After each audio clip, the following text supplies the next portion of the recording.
It's a privilege to be here. Thank you to the organizers and IO and Coinbox. Also, thank you to the early speaker, Dr. David, Mr. Joel, Mickey. It's been very enlightening at this program here. Okay, I think I might want to. I didn't know that profile was quite long. I didn't know maybe it was a reader or it was just long. Probably I need to update it. I prefer something very brief and all that. Okay, without wasting much time, there's a lot to talk about. We try to. This normally will be like a full masterclass for that will take some hours, but I'll try to briefing it into a few minutes for us to understand what's going on. Okay, so the impact of generative AI on the global economy. So for this specific particular perspective, I'll also be talking about AI and the business part of it. And um, so let's start. Okay, so a little bit about me. You said a lot about that. Okay, so we'll be talking a bit about AI, generative AI. Then generative AI, then the urgency and opportunity. While we're talking about this, the dangers and biases of AI, the case studies, success stories, then the future outlook, what you need to do as a company, as HR personnel, and you know, as a career person. So there's a lot to talk about, but I need to go very fast. All right, so we've been hearing the word, we know what they call AI. AI is where a computer is programmed to carry out some actions which a human being would normally, take. So AI has been here for so many years, right? So um, it's people have used it for several things. Like you register on some app, especially banking app. They try to say, okay, do a liveliness test where the app has to take your picture and be sure that you're smiling or you're moving your head or your face. That's one use of AI. Also, like on um, YouTube and also Facebook, they all use AI, to know what kind of videos to, present to you. And also, same thing with TikTok. TikTok became a sensation where you don't have to put in so much settings. Once you register, watch few videos, it's already doing a lot of things. So there are different kind of conventional AIs, right? So, but we now have what we call generative AI, which is what we're going to dwell on, which is where the world is focused on now. AI has gone beyond being conventional; it's now the generative AI.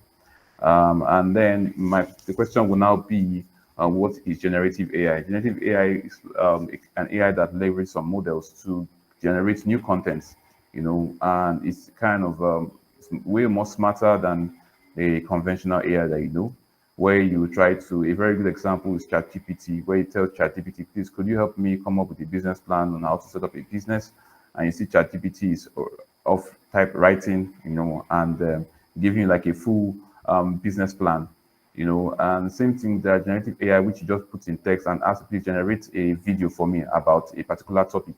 And in a few seconds, it's already doing that. So that's what they call generative AI. It's generating content out of it.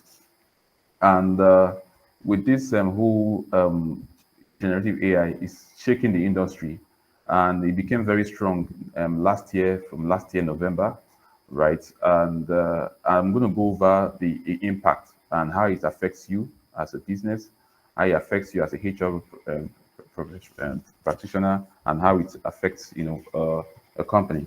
So here are the application of generative AI. Like I mentioned, content creation, data augmentation is used in gaming simulation. For example, I could use generative AI to create two characters, right? And I could say, okay, you speak like Elon Musk and you speak like Abraham Lincoln, and start having conversations. You notice that the AI will keep on, they will start talking, and the topic of conversation will be contextualized around those characters that were mentioned there. Another application of generative AI is where they're using to, when you're trying to create drugs, so many drugs don't just are not just used immediately. They have to go to several testing or physical testing and all that. So you have to maybe put it sometimes they try it on lab rats before they take it to monkeys, and before they say, okay, let's take it to human beings. But with AI is able to simulate a lot of environment. Like they have the AI that can simulate the human body, simulate protein, the body's molecular designs, generate protein. So with those kind of AI, is able to predict how some drugs or some compound will behave in the body without you having to wait for several years.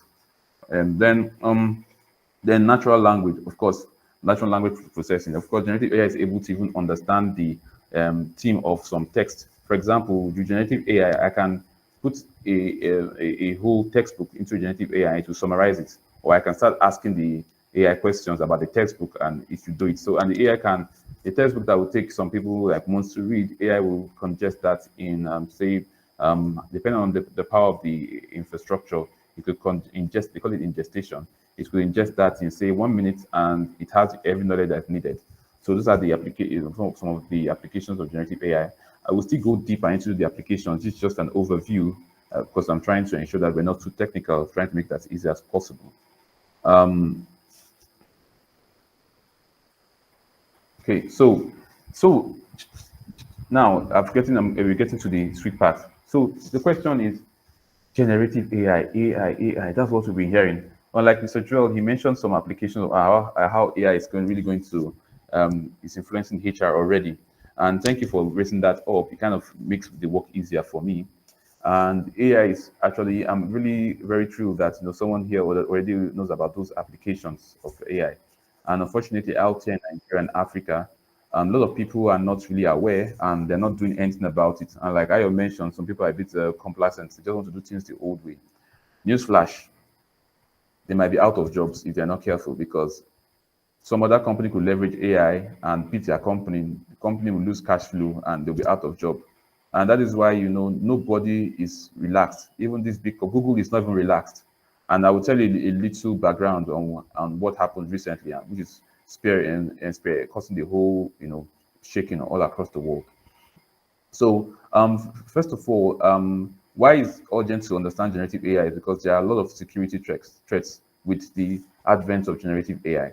I will dedicate a slide to it so that you could understand. Because with generative AI, cybersecurity becomes even harder now. I'm telling you, and I will tell you why.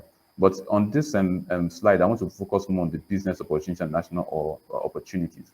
So this generative AI started back in November 30th last year. A company called OpenAI, right? They launched a product called ChatGPT, and ChatGPT was able to garner millions of users within few days. Like it broke a record in the history of digital platforms across the world. They were able to gather millions of users within few days of launching, and it became a sensation. What has now happened is that the question is this: why is ChatGPT, shaking the world? Is it that AI is kind of something new, that generative AI? But the answer is ChatGPT is not the first of its kind. But ChatGPT was applied in a way that the common man and everybody could access it. Before now, AI was not fully accessible to the common man, everybody. It's only companies with very good funding and that is visionary that could really leverage AI in what they're doing. Like banks are using AI for fraud detection, banks using AI to do for identity verification, and the time I taught in Lagos Business School about data analytics when they were using AI to fight terrorism. In fact, it was believed that AI was used to track Osama bin Laden and know his spots before he was captured. And it was also believed that Trump used AI to, enhance his campaign for presidency then, which made him win. So AI has just been there, just that it was not available to the common man. And what OpenAI did, which was very smart, was they took AI models because the beauty is not the thing you're seeing there is not ChatGPT as a product, is the model that is the gold there. So they took the AI model called GPT 3.5 and they now created an interface that allows anybody in the world to go and chat with it and get response free of charge. And that grew like wildfire. Where you just ask you the question and it's just going to change give you the answer straight without wasting your time. Instead of bringing lots of fears, and those in the academy became scared that students are going to use it to cheat in the exams. Some people started becoming threatened by their jobs. Those people that say that they write proposals or business plan or compose stuff, became tough for them. Now people in the office now use these things to compose emails, letters, and all those things. And of course, Microsoft has already sunk in about $10 billion, for their AI works and research, and they invested in OpenAI, and which is why you can see the way Microsoft have imbibed AI. If you look at Bing search, they put it in there, they put AI into Office 365 and all that, and for the first time, Google became very threatened. And what happened? Google became scared that these guys could knock us out. There's a how you big you become in as a brand. That your aim is not just about money. Your aim is dominance. When you remain dominant and relevant, you can make money through several means.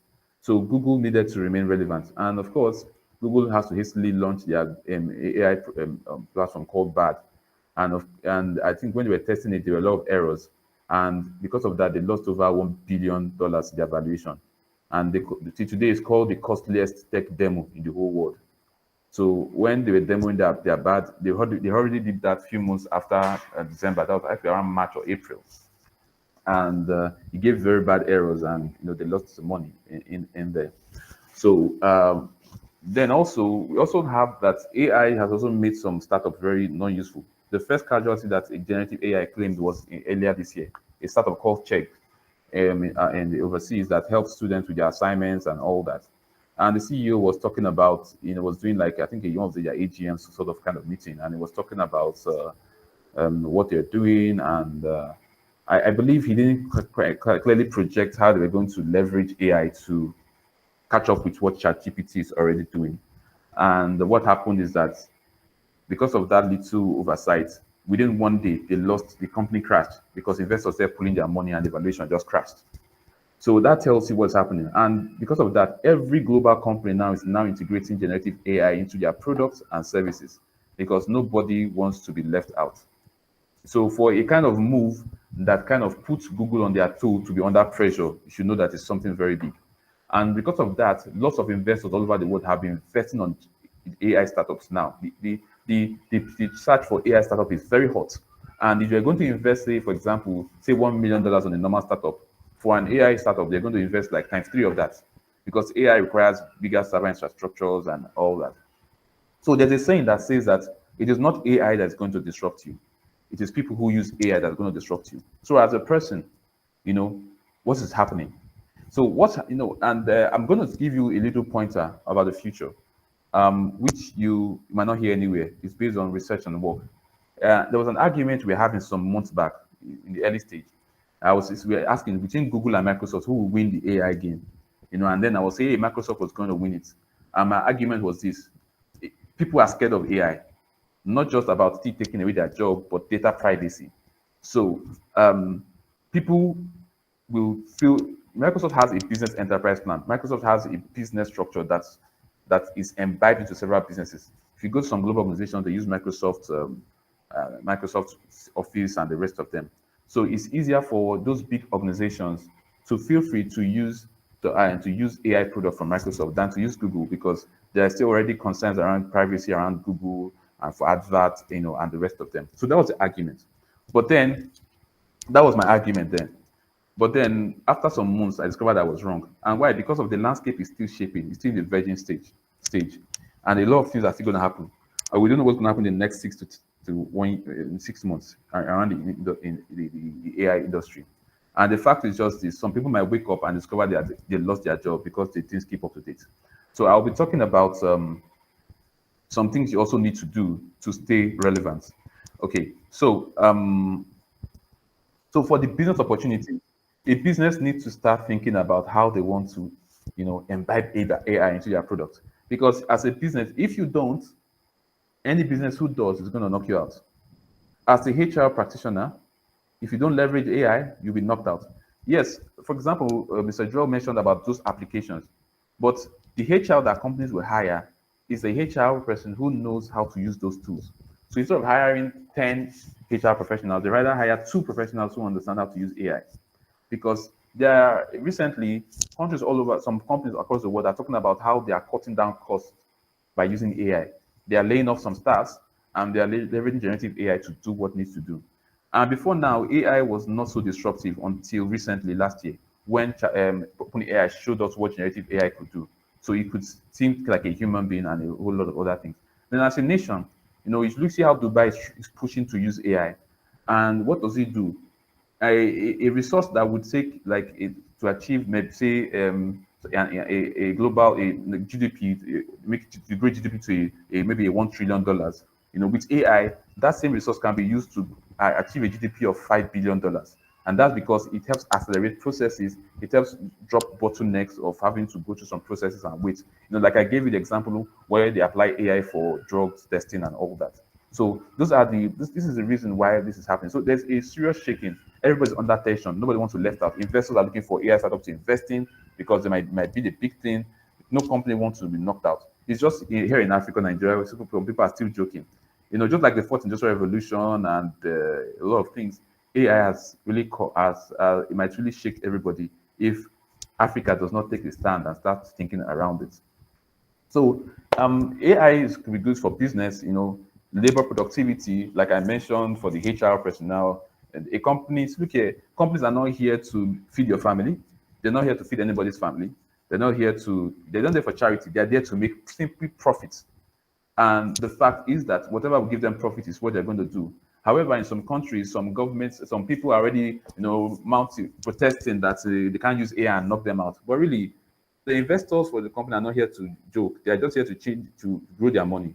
So if you will be a staff who's going to be lazy, or maybe a staff who's going to be making too much demand, or you want to go on leave, you ask for salary increase, you do union protest and all that, and this business owner can just use AI, and the AI will work for 24 hours forever and ever without asking for salary increase. Who do you think the guy is going to use?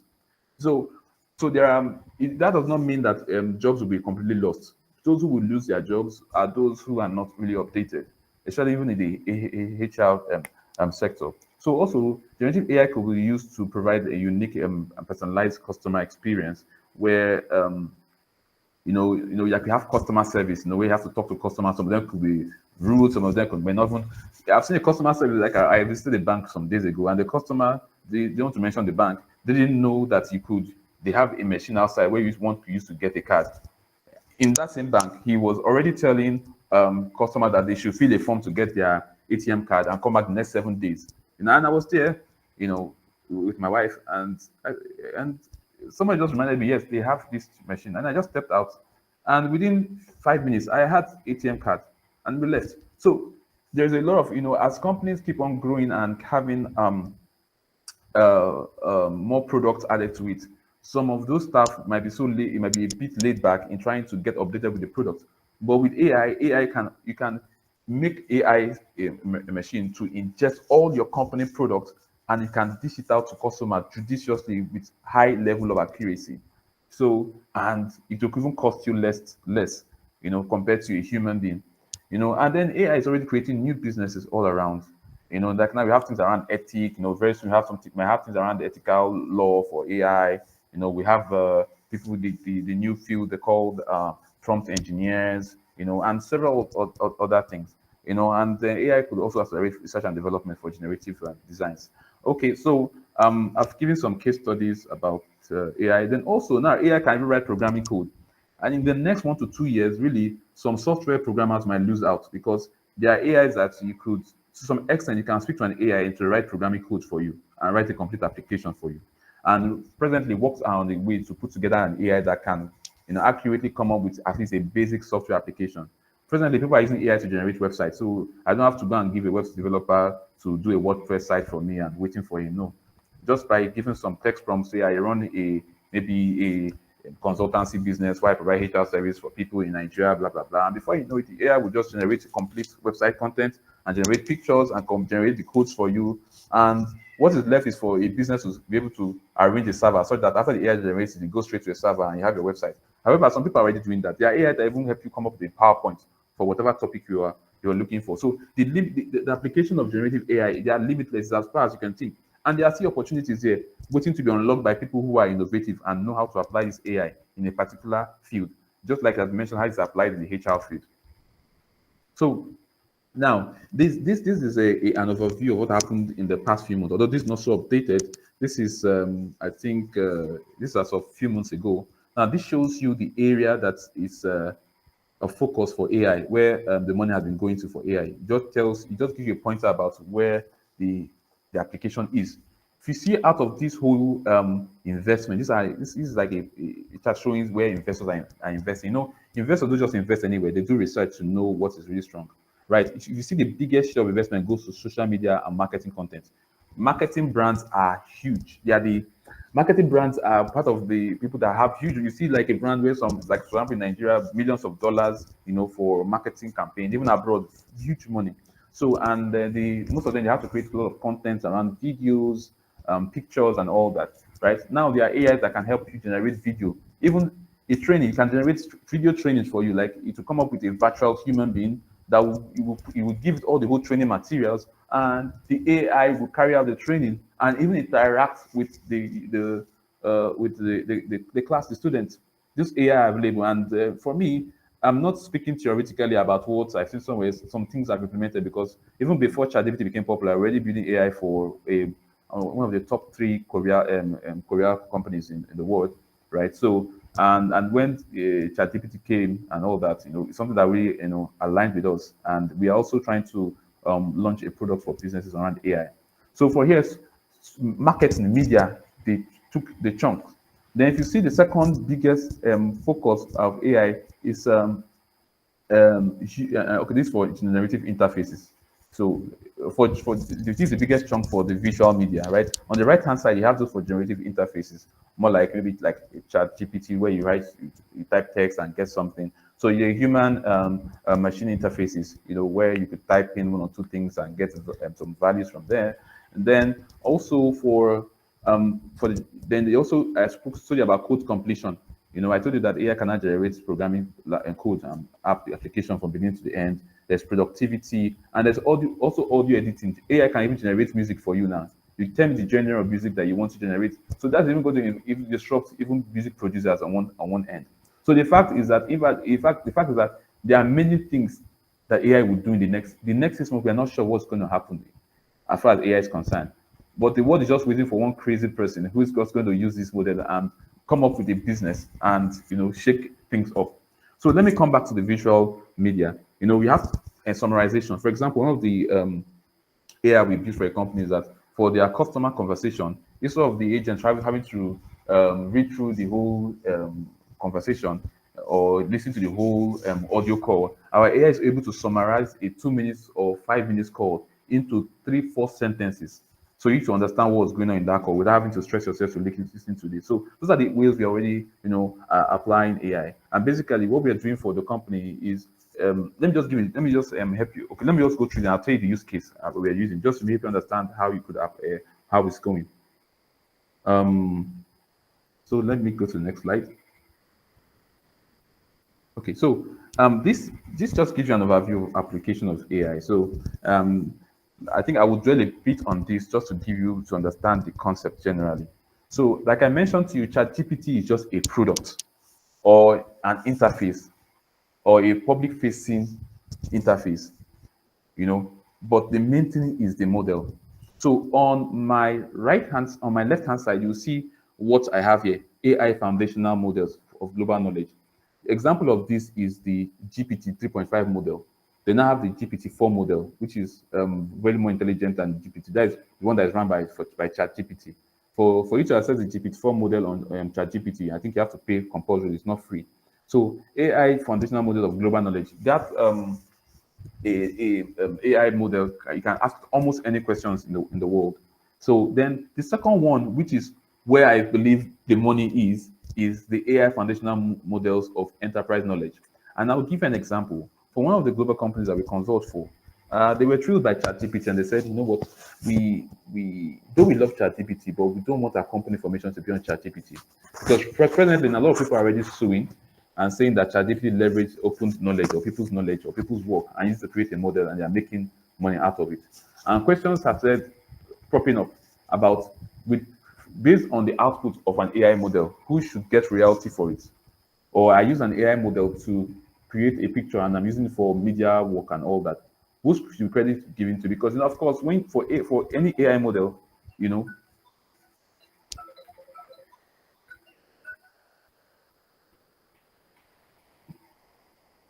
Okay.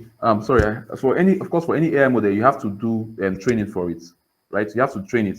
You train it on, for example, images. Train it on some words, and based on people's knowledge. You leverage that to, create the AI model, and then the AI can now start solving problems. So there's the question about who owns the legal right around those things. So those are a lot of things. That's where the legal parts come about. They play for ethics, compliance, and safety. So I need to rush through because I'm thinking I'm fine. Time is fast spent. That the dangers of AI. Now I mentioned that it becomes a cybersecurity threat. For deepfakes, I can decide to get IOS pictures and IOS voice, and I now use the IOS pictures and IOS voice to impersonate him. You see somebody talking like Ayo with his face and his voice, And if I want to even be more bad, I could. If Ayo had lots of videos online, videos where he spoke, I would just gather those videos and ingest them into an AI model, and the AI would talk like Ayo and think like Ayo.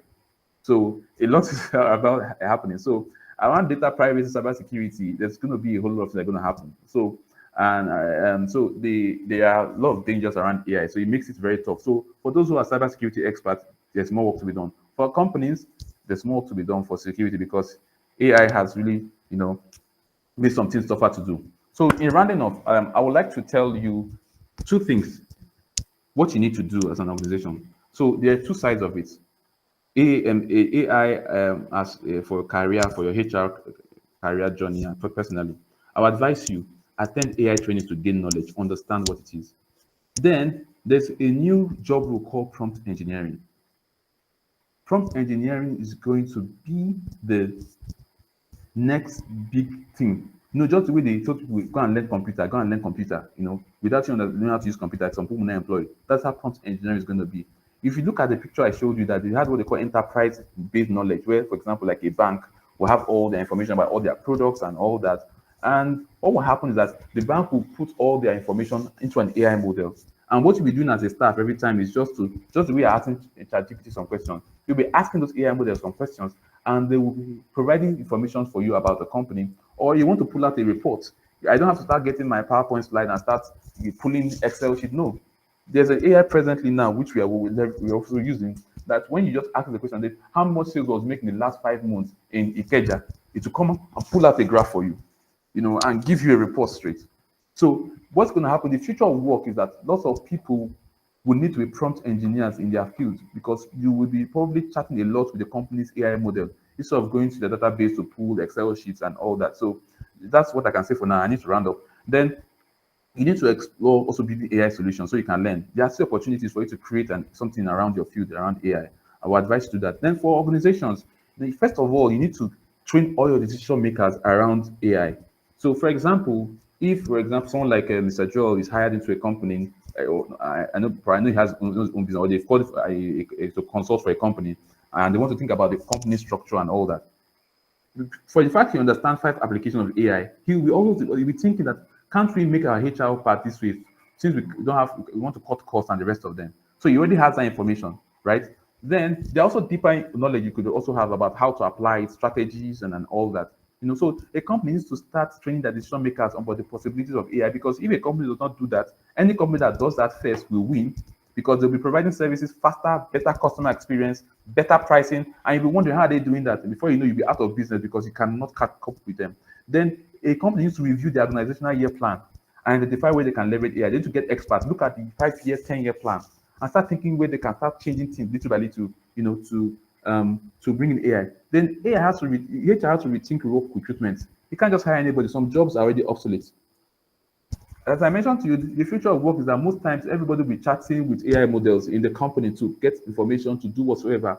To say, okay, look at leveraging the company's policies, HR policy on this, come up with a letter of employment for Tunde, who was just hired to be senior manager. You just tell the AI just generates the email for you. You cross check, you put on the AI puts on the company that heading. You can ask the AI, please, can you send it to Tunde, check his email, and that's it. So what I'm telling you, I'm not telling you something that is far away, something that we are already practicing here from what we are building out here. So, and also, HR needs to understand this very well to hire the right skills. Because look here, any company that is not AI ready within the next 3 years might go obsolete. Might. Although some companies or business might not be affected, but in the next 3 years, a lot of things is going to change in the business and company landscape. Then a company should think how they want to rebuild their process entirely in a data-driven and AI-oriented way. Because for you to use AI, you need to have data. You need to have data information stored. Some companies have very bad data policies, they're not data driven, So these are some of the things out there. So I would like to stop for now. And thank you. If you have any questions, ask me. Probably I could just touch some areas which I didn't have time to touch. Right. Thank you very much, guys.